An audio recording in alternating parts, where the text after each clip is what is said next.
Hello, everybody. Welcome to the Strangers in Jerusalem YouTube channel and podcast, where we explore the Gospels and the Jesus traditions within their Jewish context. I'm Dr. Trevin Hatch. Thank you for tuning in to this episode. You can find the podcast version, if you prefer that, over the videos. You can find that at strangersinjerusalem.podbean.com. Also, check out my recently published book. This was published in 2019. It's called A Stranger in Jerusalem, Seeing Jesus as a Jew. You will find many insights and footnotes and sources in that book relevant to these issues. In this episode, we will be looking at the labor, occupation, and education of a typical boy like Jesus living in rural Galilee. As always, please click the subscribe button below and tell me in the comments something new that you learned in this video. Be grateful, Juan Pablo. Today is especially delicious. Indeed, it will be. So follow me. Let's go to Jerusalem.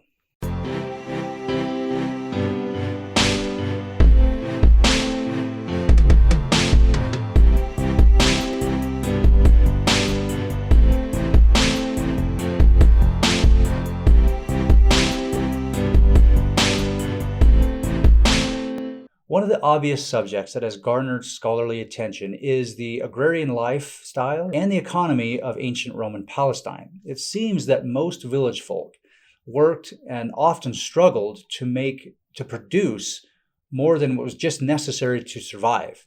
Families generally produced their own crops, they made their own clothes, and they built and maintained their own shelters. The average village household could not produce a large surplus of resources to export, to sell off. Between the needs of their own household and the needs of other households in the village, and taxes, which was about 20 to 35% annually, between all of that, the resources were depleted. Whoa, whoa, whoa, whoa, whoa, whoa, whoa, whoa, whoa, whoa, whoa, whoa. Yes, several factors contribute to this problem, including droughts, crop diseases, bandits, and military disturbances. A season that produced surplus would have been a tremendous boon for any household or village, because then they could be sold for profit and reduce the debts. This economic reality heavily impacted children, particularly their roles in the family and their development to adulthood. This type of subsistence level economic lifestyle required children to work and learn a trade at significantly younger ages than children in today's society. Each able-bodied individual in the household necessarily needed to help with the production of goods and crops. Children in wealthy families, they lived in a more luxurious household, a better lifestyle, and so they enjoyed a work-free childhood. It is no concern of mine whether your family has... What was it again? Food? Ha! You really should have thought of that before you became peasants. Thank you for that, Yzma. An example would be that children living in aristocratic families in Jerusalem or other big cities were well educated in Greek customs and subsequently entered a lucrative career like tax farming, lending, or administrative posts in the government. Wealthy families also owned and were closer in proximity to the power structures and therefore had more access to resources. In contrast, children in poor villages, or what we would say today is middle-class villages, were required to learn a trade and start contributing to the production of goods and services early in life because the family's survival depended on it. To clarify, we must not assume that agricultural families in rural Galilee were utterly destitute. While it is true that many families in ancient Palestine had to, by necessity, work hard and live frugally from year to year, it seems that most families had sufficient resources for their needs after paying taxes to the government and giving offerings to the temple. According to the rabbis in the Tosefta, this is a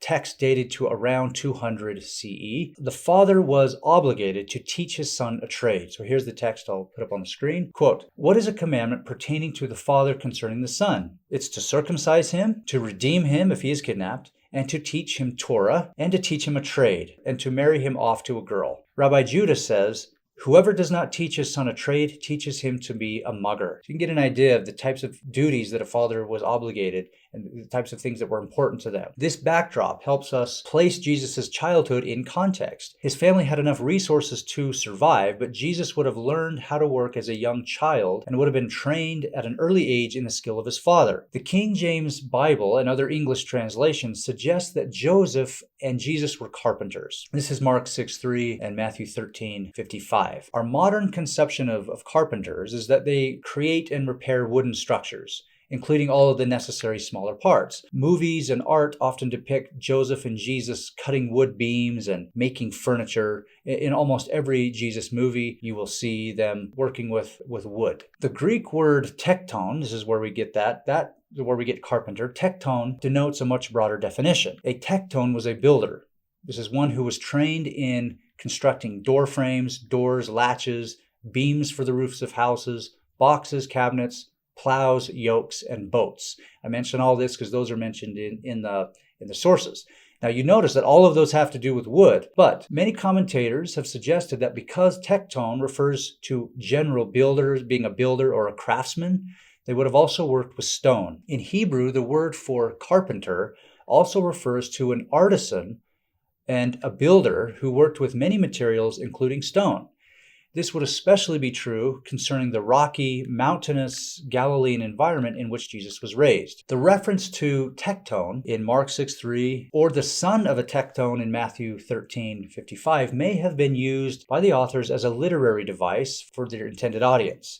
So what do I mean by this? I don't think that this is just a passing reference to Jesus as a carpenter. I think this has theological implications for early Christians. The author of Matthew seems to make a point of drawing readers' attention to the word techtone because we see this word appear in a chiasm, like in a poetic form. So I'll put it right up here on the screen for you. Notice in Matthew 13, as you progress through this passage, it's in a very symmetrical structure. So the passage opens up, and it says, Jesus comes to his patris, or hometown. Jesus comes to his hometown. The people were astounded. They say, where did this man get this authority? Or where did this man get this, is what they say. And then the middle passage, the answer, the key part of that passage is Jesus' association with being a techtone in verse 55. And then the passage reverses itself. The people again say, where did this man get all this? The people were offended. And then prophets are not accepted in their patris. Same word for hometown, right? Same word that appears at the beginning of that passage. So it seems that Matthew is trying to make a point by structuring that whole passage around the term of techtone, where we get carpenter. The Hebrew equivalent of techtone is charash. It can mean artisan, but it also denotes one who creates, designs, plows, and plants seed. And this was used metaphorically even by the rabbis as sexual relations. The reason why they used that word is because this is procreation, one who creates, and they even pointed this to God, this word associated with God, as both a creator of the world and a creator of human life. So you can see how that term is pregnant with meaning, theological meaning. Another possible connection with this meaning is the mantle that fell upon Jesus at the beginning of his ministry. Why do we say that? Why do we say it's an authoritative mantle? Well, it's because near the end of Elijah's ministry, Elijah approached his successor, Elisha. And what was Elisha doing when Elijah approached him? He was plowing with his 12 oxen. The Hebrew word for plowing in this story is the verbal form of charash. So Elijah passed by and cast the mantle upon Elisha, this is 1 Kings chapter 19, passed the mantle upon Elisha while he was being a charash. Notice that the elements of this episode in Mark and Matthew presenting Jesus as a charash, or techtone in Greek, who already had 12 disciples, this may be highlighting the mantle that had fallen upon him. So Jesus is often compared, as we will explain in another episode. We also talked about this in the baptism episode, where the gospel writers compare Jesus to Elisha in many different places.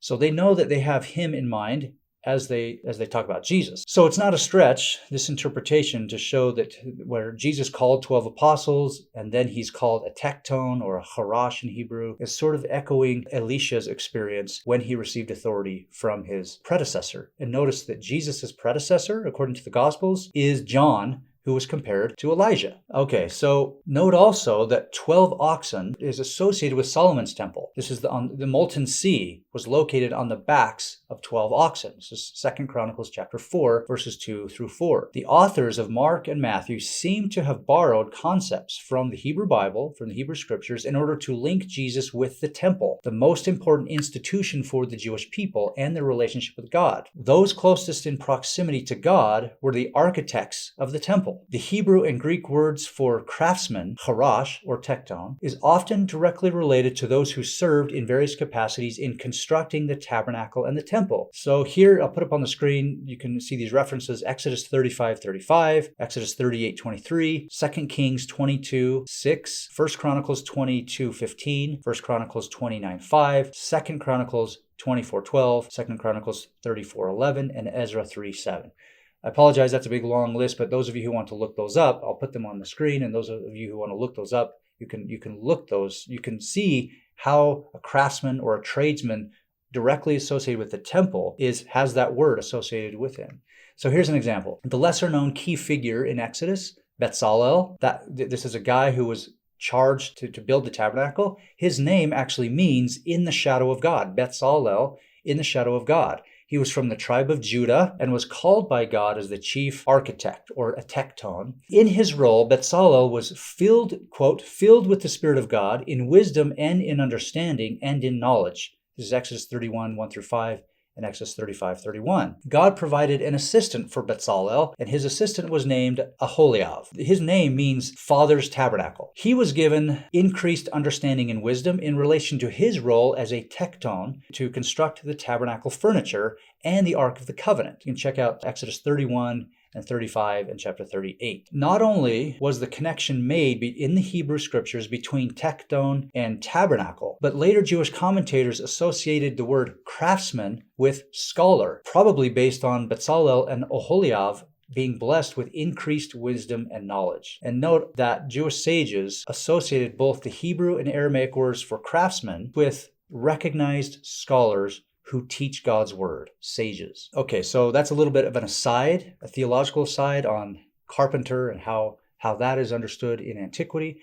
But what about socioeconomic status? Okay, Joseph and Jesus, as trained builders in Lower Galilee, would not have been rich by our modern standards, but Jesus' family would have had sufficient resources to meet their needs. So therefore, our often sensational claims that Jesus was born and raised in the most humble of circumstances and that he was the poorest of the poor is simply not accurate. Throughout his life, Jesus, at least according to the Gospels, had connections with all classes of society, ranging from the most impoverished even to the wealthy.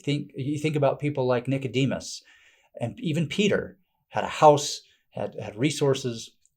In Matthew and others, he had associations. Joseph of Arimathea, a rich man, knew either Jesus or somebody close to Jesus. So yes, his status as a prophet figure who worked miracles was questioned by some because he was a builder's son who came from Nazareth. However, this suspicion was not raised because of his economic status, but rather because of his circumstances. After all, how could such a gifted miracle worker and prophet be so ordinary, raised in Nazareth, and be a rural builder? That was their issue, not that he was poor. Nevertheless, Jesus seemed to have been praised and respected as a teacher by many influential people, at least according to the authors of the Gospels, and you can check out Luke 20:39 and John 3:1-2.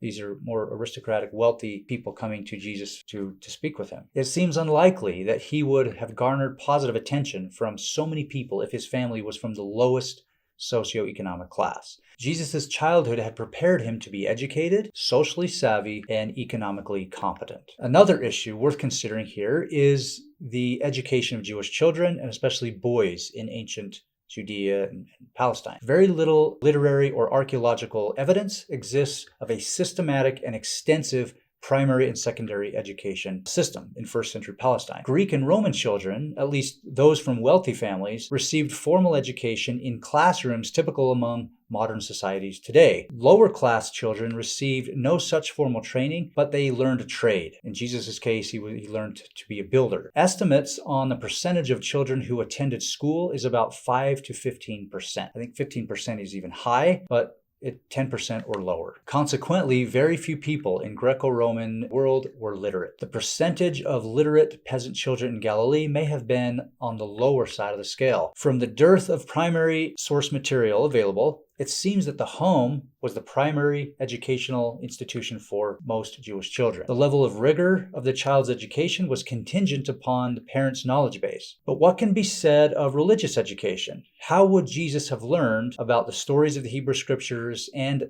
also Jewish law. Well, according to the Gospels, Jesus was highly competent in debating and teaching by age 12. And we should also note that when Jesus is debating, either in his ministry with the Pharisees or at the age of 12 when he's talking and debating elders, we assume that these are hostile debates, but they're not. I will talk in a future video about Jesus' relationship with the Pharisees and this custom of debating. The rabbis adopted the philosophical system of the philosophical schools, where they debated a lot, especially over a mealtime symposia is what they call it. They would debate a lot, and they would debate philosophy, where the rabbis would debate Jewish law. So here is Luke 2, verse 41 through 47. And it kind of talks about Jesus by the age of 12 having gained a certain skill and knowledge base. Now every year his parents went to Jerusalem for the festival of the Passover.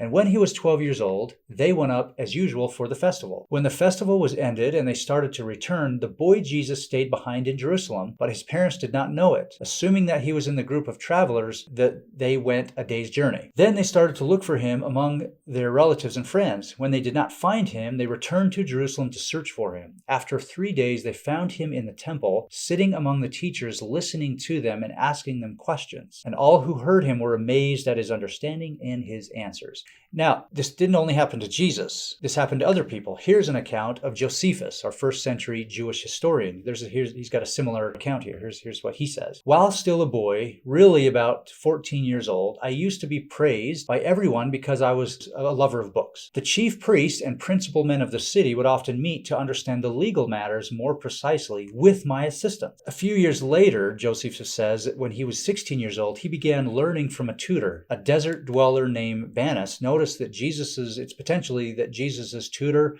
or his mentor was John the Baptist, who goes out into the desert and is a desert washer. We talked about this in one of the baptism episodes. Jesus's tutor is John the Baptist, who goes into the wilderness and is a frequent desert washer. So is Josephus's teacher.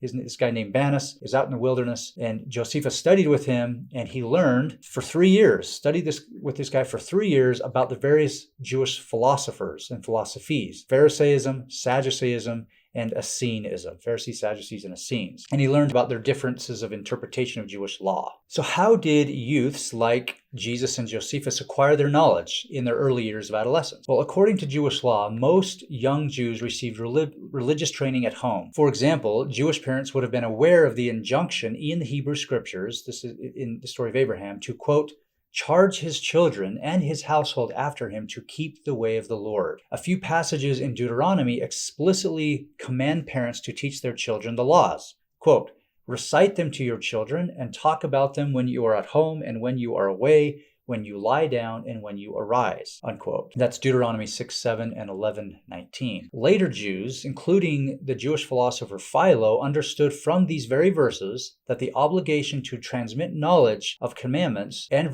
virtuous actions to the next generation fell upon the father. In addition to basic home-centered religious learning, many Jewish children would have received training at the local synagogue. Young Jewish males may have attended learning sessions outside of gatherings for prayers and the readings of the Torah, but this is unclear exactly the system they had in place to teach the kids of the village. But it seems that at minimum, Jesus would have been present in the synagogue to hear the readings, hear the expositions, the lectures, and the discussions on Scripture when he attended the synagogue with his parents. A passage in Deuteronomy mandates that children gather with their parents in public to learn. Here's Deuteronomy 31. Quote, assemble the people, men, women, and children, as well as aliens or foreigners residing in your towns. Gather them so that they may hear and learn to fear the Lord your God and to observe diligently all the words of the law, unquote. Jesus must have been attentive to this aspect of his education because his knowledge far exceeded his years as a youth, according to the Gospel of Luke, as we just read.